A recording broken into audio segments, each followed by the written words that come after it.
రవి ఉత్తరాయణ పుణ్యకాలంలోకే మొదలవబోతున్నాడు అన్నమాట. ఉత్తరాయణ పుణ్యకాలం అంటే మకర సంక్రమణం జరగబోతుంది. జనవరి 15 నుంచి ఫిబ్రవరి 15 వరకు రవి మకర రాశిలోనే ప్రయాణం చేయబోతున్నాడు.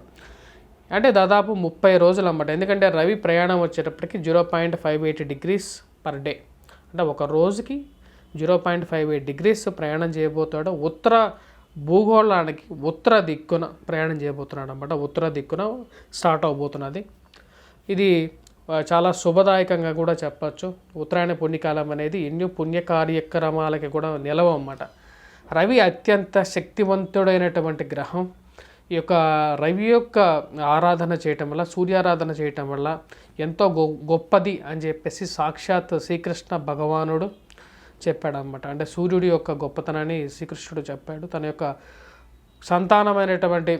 సంతానానికి కూడా ఎప్పుడైతే క్షయవాదికి గురైనటువంటి శ్రీకృష్ణుడి యొక్క సంతానానికి చెప్పడం జరుగుతుంది అన్నమాట. సూర్యారాధన చేయటం వల్ల అన్య రకాలైనటువంటి రోగాలకి దూరంగా జరగచ్చు అని చెప్పి శాస్త్రంలో చెప్పడం జరిగింది. సూర్యుడి యొక్క స్థానం అనేది కొన్ని స్థానాల్లో అనుకూలమైనటువంటి ఫలితాన్ని ఎక్కువగా ఇస్తాడు. మనం పూర్తిగా గమనించినట్లయితే 3, 6, 10, 11 స్థానాల్లో పూర్తి అనుకూలమైనటువంటి ఫలితాలుగా ఇవ్వడం జరుగుతుంది అన్నమాట. అంటే రవి తన యొక్క స్థానాల్లో సంచారం చేస్తున్నప్పుడు 3, 6, 10, 11 స్థానాల్లో సంచారం చేస్తున్నప్పుడు తన యొక్క బలాన్ని పూర్తిగా ఇవ్వగలుగుతాడు అన్నమాట.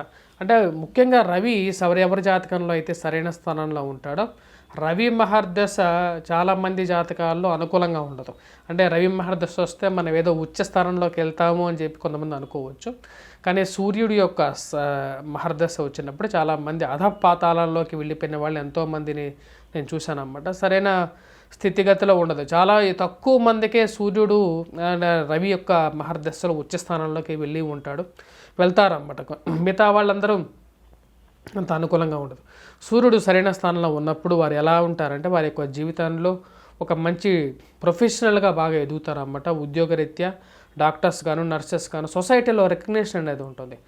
మనం చూసినట్లయితే ఎంతోమంది ఫిల్మ్ స్టార్స్ని మనం చూసినట్లయితే రవి యొక్క స్థానం అనేది వారికి చాలా మంచి స్థానంలో ఉంటుంది. అలాగే సినీ స్థానం కూడా చాలా బాగుంటుంది. ఎందుకంటే రవి యొక్క పుత్రుడే శని కాబట్టి, ఛాయాగ్రహ పుత్రుడు కాబట్టి, సో తన యొక్క ప్రభావ రీత్యా జీవితంలో వారు చాలా మంచి స్థానానికి వెళ్తారన్నమాట. శని బలంగా ఉన్నప్పుడు వారికి సొసైటీలో రికగ్నిషన్ ఎందుకు వస్తుంది అంటే రవి పుత్రుడు కాబట్టి.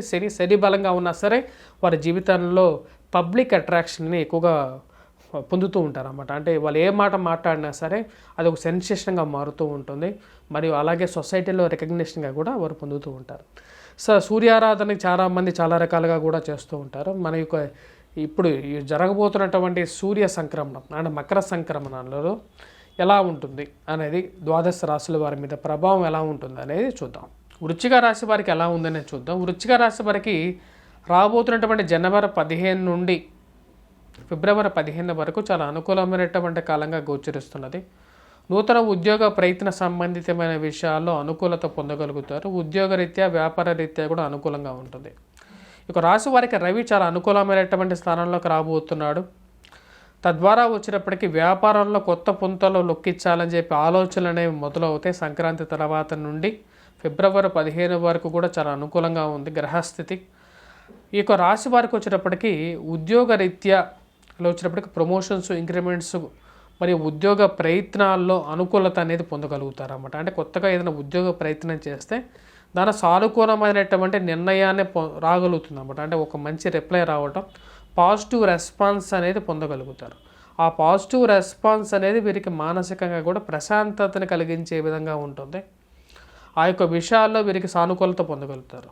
కాకపోతే ఈ రాశి వారికి వచ్చినప్పటికీ కుజుడు సరైన స్థానంలో లేనందువలన ముఖ్యంగా చెప్పాలంటే ధనం అనేది ఎక్కువగా ఖర్చు అయ్యే విధంగా ఉంటుంది. ఎదుటి వారితో మాట్లాడేటప్పుడు మనకు కొద్దిగా జాగ్రత్తగా మాట్లాడుతూ ఉండాలి.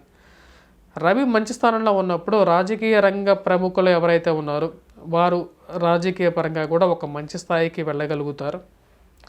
వాటిలో ఎటువంటి సందేహం లేదు. ఎందుకంటే రవి చాలా మంచి స్థానంలో ఉన్నాడు కాబట్టి రాజకీయ రంగ ప్రముఖులకి అనుకూలమైనటువంటి కాలంగా గోచరిస్తున్నది. ధన సంబంధితమైన విషయాలలో డబ్బు ఖర్చు పెట్టేటప్పుడు ఒకసారి ఆలోచించాలి. వివాహ ప్రయత్న సంబంధితమైన విషయాలను తొందరగా ముడిపడవు అన్నమాట. కానీ కుజుడు రవి చాలా మంచి స్థానంలో ఉన్నందువలన నూతన ఉద్యోగ ప్రయత్న సంబంధితమైన విషయాలు, విద్యార్థులు పోటీ పరీక్షల్లో ఉత్తీర్ణత సాధించడంలోనూ ముందు ఉంటారన్నమాట. వారు కంపల్సరీగా వాళ్ళు విజయాన్ని సాధించగలుగుతారు రవి మంచి స్థానంలో ఉన్నందువలన. ఈ యొక్క రాశి వారికి వచ్చేటప్పటికి ముఖ్యంగా కొత్త బిజినెస్ ఆరంభించేటప్పటికి, బిజినెస్ అంటేనే డబ్బుతో కూడుకున్నది కాబట్టి డబ్బు అనేది ఎలాగైనా ఖర్చు అవుతుంటుంది. కాకపోతే దానిలో సక్సెస్ అనేది 15వ తారీఖు నుంచి వీరు పొందగలుగుతారన్నమాట. అంటే దాని రికవరీ అనేది కూడా చేసుకోగలుగుతారు, డబ్బుతో పాటు ఖర్చు అయినా సరే. ఈ యొక్క రాశి వారికి వచ్చేటప్పటికి విద్యార్థులు కొద్దిగా కాన్సన్ట్రేట్ చేసి చదివినట్లయితే జనవరి 15 నుంచి ఏదైనా మంచి ఎగ్జామ్స్ ఉంటే ఎగ్జామ్స్లో ఉత్తీర్ణత సాధించగలుగుతారు. వాటితో పాటు గవర్నమెంట్ రిలేటెడ్ ఎగ్జామ్స్ గురించి ఎవరైతే ప్రిపేర్ అవుతున్నారో వారు కూడా వచ్చేటప్పటికి అనుకూలమైన కాలంగా ఉంటుందన్నమాట.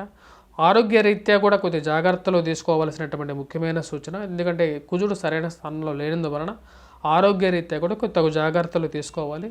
కుటుంబంలో అన్యోన్యత పెంపొందించుకోవడానికి ఎక్కువగా ప్రయత్నించాలన్నమాట, కుటుంబంలో సఖ్యత పెంచుకోవటం కోసం.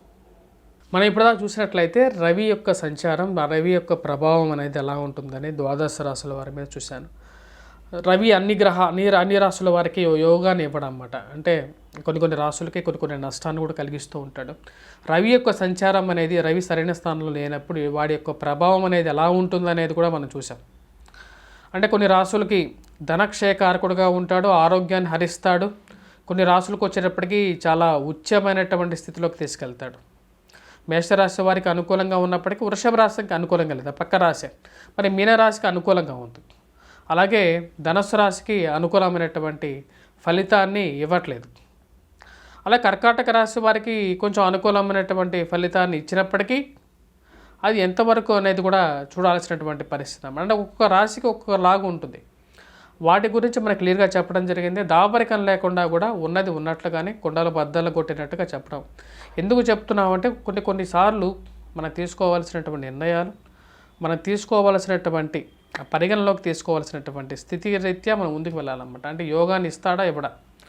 ఆ గ్రహం యోగం ఇవ్వనప్పుడు కొంతమంది మనం అంతా పాజిటివ్గా చెప్పినా సరే ఆ పాజిటివ్ యాంగిల్లోనే వెళ్ళి ఇన్వెస్ట్మెంట్స్ గురించి చేసినప్పుడు ఎలా అవుతుంది, అదే ప్రాబ్లం క్రియేట్ చేస్తుంది. సో అది ఉన్నది ఉన్నట్లుగానే చెప్పాలి. ఎందుకంటే మీ యొక్క